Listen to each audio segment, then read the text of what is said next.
కామారెడ్డి జిల్లాలో కలకలం సృష్టించిన బిక్కనూరు ఎస్ఐ సాయి కుమార్, బీబీపేట కానిస్టేబుల్ శృతి, కంప్యూటర్ ఆపరేటర్ నిఖిల్ మృతి ఘటన ఎట్టకేలకు మిస్టరీ వీడింది. అడ్లూరు ఎల్లారెడ్డి చెరువులో మునిగి ముగ్గురు మృతి చెందినట్లు ప్రాథమిక పోస్ట్మార్టం నివేదికలు వెల్లడిస్తున్నాయి. నీటిలో ఊపిరాడక మృతి చెందినట్లు వైద్యులు ప్రాథమికంగా నిర్ధారించినట్లు పోలీసులు తెలిపారు. ముగ్గురి మృతదేహాలపై ఎలాంటి గాయాలు లేవని నివేదికలు వెల్లడించినట్టుగా సమాచారం.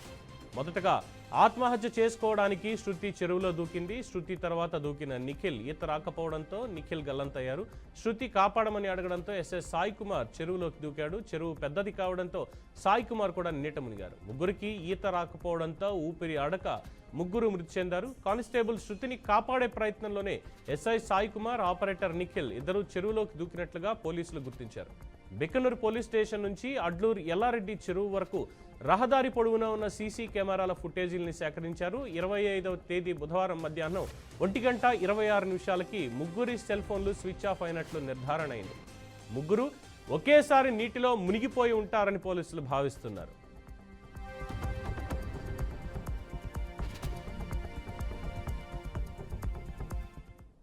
ఇక ఇదే అంశానికి సంబంధించి పూర్తి సమాచారం మా ప్రతినిధి ధనుంజయ్ అందిస్తారు. ధనుంజయ్. Thank you Pawan. ప్రస్తుతం మనం కామారెడ్డి జిల్లాలో పోలీసులకు సవాల్గా మారిన ముగ్గురి హత్య కేసుకు సంబంధించిన దర్యాప్తు మాత్రం వేగవంతమైందని చెప్పొచ్చు.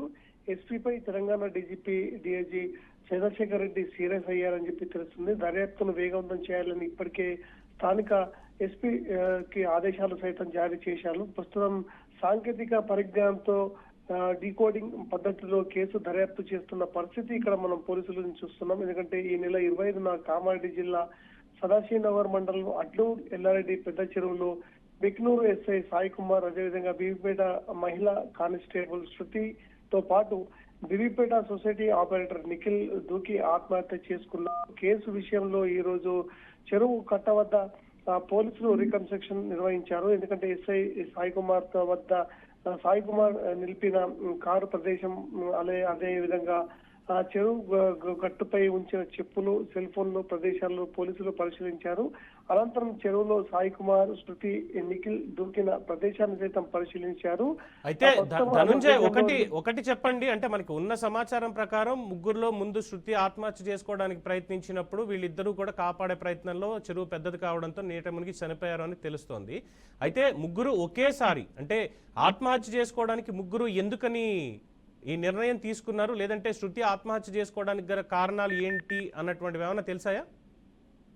సో ఇప్పటికే చూస్తున్నాం. ఎందుకంటే ముగ్గురు ఒకే చోట ఒకేసారి మరణించడానికి కారణం మాత్రం అన్వేషిస్తున్న పరిస్థితి మనకు ఉంటుంది. స్థానికులు అదేవిధంగా పోలీసులు కొద్దిపాటి ఇచ్చిన సమాచారం వరకు వీరి మధ్య పరిచయం ఎలా ఏర్పడ్డది, ఏ కోణంలో దర్యాప్తు మాత్రం కొనసాగిస్తున్నారు. ప్రస్తుతం వాళ్ళు ముగ్గురు ఒకేసారి చనిపోవడానికి కారణానికి ముందు సెల్ ఫోన్ లో ఒకరినొకరు చాటింగ్ చేసుకున్నారు. ఎందుకంటే అటు నిఖిల్ అదేవిధంగా శృతి, సాయి కుమార్, శృతి ఇది వివిధగా ఎవరికి వారు అన్న చందంగా గంట వ్యవధిలోనే వాళ్ళు సెల్ ఫోన్ లో చాటింగ్ చేసుకున్న మనకు ప్రాథమికంగా సిద్ధి. ఈ చాటింగ్ లో తెలిపిన సమాచారం ఆధారంగానే పోలీసులు మాత్రం దర్యాప్తు చేస్తున్నారు. సెల్ ఫోన్ చాటింగ్ లో చూస్తుంటే మనకు వేస్తుపోయే నిజాలు సైతం మనకు బయటపడుతుండడంతో పోలీసులు సైతం ఒక్కసారిగా అవాక్ అవుతున్నారు. ఎస్ఐ సాయి కుమార్ కు తెలియకుండా నిఖిల్, అదేవిధంగా నిఖిల్ కు తెలియకుండా సాయి కుమార్ తో శృతి చాటింగ్ చేస్తున్నట్టు మనకు పోలీసులకు తెలిసినట్టు అక్కడ సమాచారం. సో ఈ పరిస్థితుల్లో అసలు వాస్తవ పరిస్థితులలో ముగ్గురు చనిపోవడానికి కారణం ముందు ముగ్గురి మధ్య జరిగిన సంభాషణలో మనస్తాపానికి గురై శృతి ముందుగానే చెరువులో దూకి ఆత్మహత్య చేసుకుందని చెప్పేసి ఇక్కడ చెప్తున్న పరిస్థితి మనం చూస్తున్నాం. ఆ క్రమంలో ఆమెని కాపాడే ప్రయత్నంలో అటు నిఖిల్ దూకాడు. నిఖిల్ని వీరిద్దరిని కాపాడే ప్రయత్నంలో సాయి కుమార్ దూకడంతో ఇలాంటి పరిస్థితి ఒక్కసారిగా జరిగిందని చెప్పేసి అక్కడ చెప్తున్న పరిస్థితి మనం చూస్తున్నాం. ఈ రకంగా సాయి కుమార్ తో పాటు వీరు ముగ్గురు మృతి చెందిన ప్రదేశాన్ని ఇప్పటికే రీకన్స్ట్రక్షన్ ఆధారంగా పెద్ద ఎత్తున అక్కడ మనకు సెల్ ఫోన్ ఆధారంగా పూర్తి స్థాయిలో సమాచారాన్ని సైతం సేకరిస్తున్నారు. ఎందుకంటే ఒక్కసారిగా పోలీసులకు సవాల్గా మారిన ఈ ముగ్గురి హత్య కేసుకు సంబంధించిన పరిస్థితిని అసలు ఇటు పోలీసులు సైతం సీరియస్ గా తీసుకున్నట్టు మనకు తెలిసింది పవన్.